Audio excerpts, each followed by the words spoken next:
Good morning, students. Welcome to CRI online study system. Today's assignment is about microorganisms and us. Previously, we have started with the chapter microorganisms and we are continuing with the same and with the topic microorganisms and us. Microorganism के बारे में हमने पढ़ा कि microorganisms जो हैं वो ज़्यादातर हम उनको अपना दुश्मन मानते हैं फॉर ह्यूमंस, क्योंकि वो बहुत सारी बीमारियां फैलाते हैं, बहुत सारे बीमारियों के कारण बनते हैं और इसी वजह से हम उनको अपना दुश्मन मानते हैं। लेकिन इनमें से बहुत से ऐसे भी हैं जो हमारे लिए बहुत यूज़फुल हैं, स्पेशली एग्रीकल्चर में, मेडिसिन्स में और सम ऑफ द इंडस्ट्रीज़ में। तो आज हम जो पढ़ने जा रहे हैं वो हैं हमारे फ्रेंडली माइक्रो ऑर्गेनिजम्स, जिनका इस्तेमाल हम इन डिफरेंट मेथड्स में करते हैं। We are starting with making of curd and bread. Making of curd, जैसे आपको पता है, कर्ड मीन्स दही। दही बनाने के लिए हम क्या करते हैं, जो हमारा मिल्क होता है उसमें हम थोड़ा सा जामुन, जिसको स्टार्टर कहते हैं, वो ऐड करते हैं और उसमें मौजूद लैक्टिक एसिड बैक्टीरिया, जिनको हम लैक्टोबैसिलस कहते हैं, वो दूध के साथ रिएक्ट होकर दूध को कोएगुलेट करते हैं और उसको जमा देते हैं, और जिसको हम कर्ड के रूप में ऑब्जर्व करते हैं। यानी कि उसका लिक्विफाइंग फॉर्म जो है वो थोड़ा सॉलिडिफाई हो जाता है और दही के रूप में हम उसको देखते हैं। तो ये किस कारण से हुआ?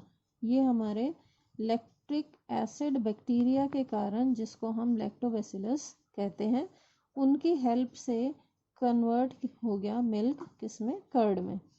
अगर हम कर्ड के छोटे से पार्ट को माइक्रोस्कोप के अंडर देखते हैं तो हम ऑब्जर्व करेंगे हंड्रेड्स, जबकि और थाउजेंड्स ऑफ बैक्टीरिया उसमें प्रेजेंट होते हैं।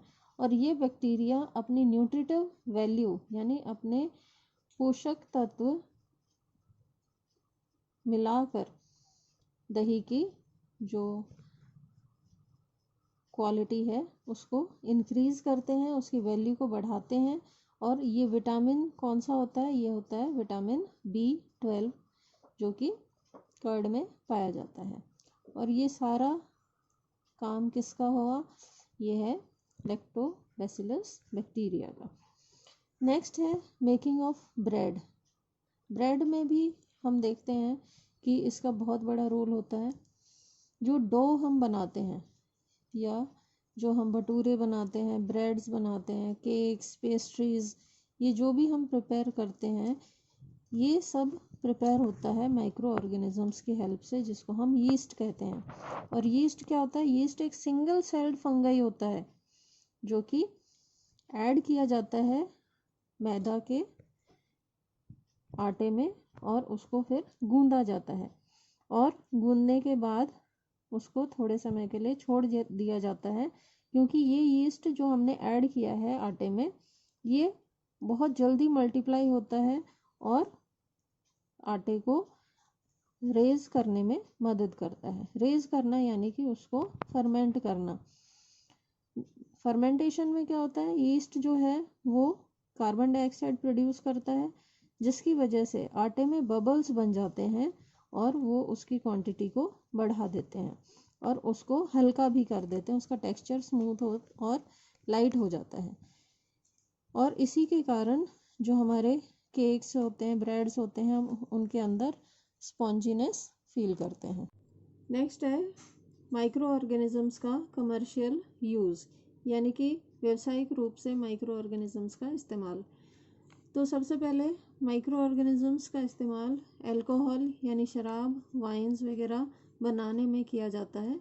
इसके प्रोडक्शन के लिए जो हमारे ग्रेन्स होते हैं, अनाज जो होता है, जैसे कि जौ, गेहूँ, चावल, इनके अंदर जो शुगर प्रेजेंट होती है उसके ऊपर यीस्ट को ग्रो किया जाता है और फ्रूट्स जैसे क्रश्ड फ्रूट जैसे कि अंगूर, तो इनको ऊपर जब यीस्ट यानी कि माइक्रो ऑर्गेनिज्म को ग्रो किया जाता है तो ये उसकी शुगर के साथ रिएक्ट करता है और उसे कन्वर्ट कर देता है अल्कोहल में और कार्बन डाइऑक्साइड में।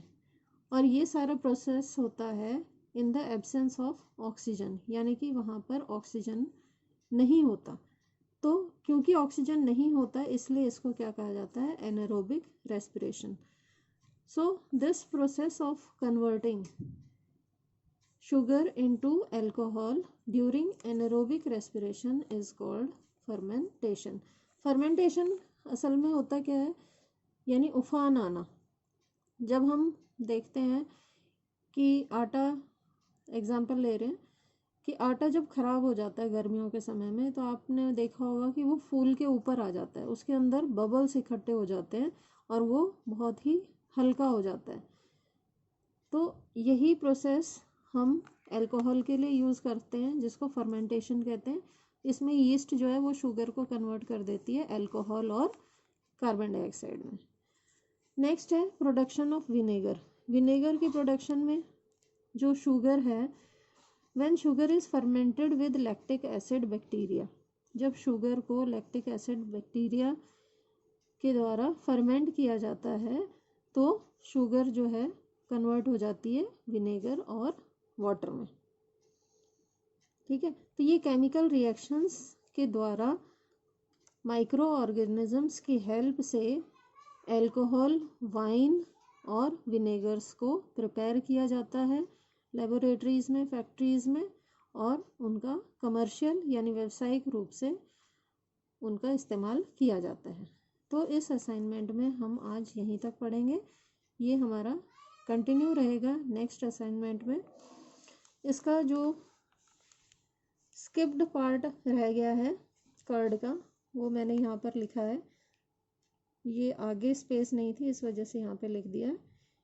उसी के आगे कंटिन्यू है कि जब हम, ये है मेकिंग ऑफ कर्ड के बारे में, कि जब कर्ड को निवाए दूध में थोड़ा सा मिलाया जाता है जामुन के रूप में, तो वो दूध को जमाना शुरू कर देता है और उसके अंदर जाकर बहुत रैपिड उसकी मल्टीप्लाइंग होती है, बढ़ना शुरू हो जाता है क्वांटिटी में। बैक्टीरिया की बात कर रही हूँ, लैक्टोबैसिलस बैक्टीरिया, और वो मिल्क को कोएगुलेट करके जमा के कर्ड में परिवर्तित कर देता है। और ये सारा टेम्परेचर 25 से 30 डिग्री के बीच में पॉसिबल होता है, जिसको हम मेकिंग ऑफ कर्ड प्रोसेस के नाम से जानते हैं। You all have understood how this making of curd is done. With this is your end of today's assignment. Thank you and have a good day.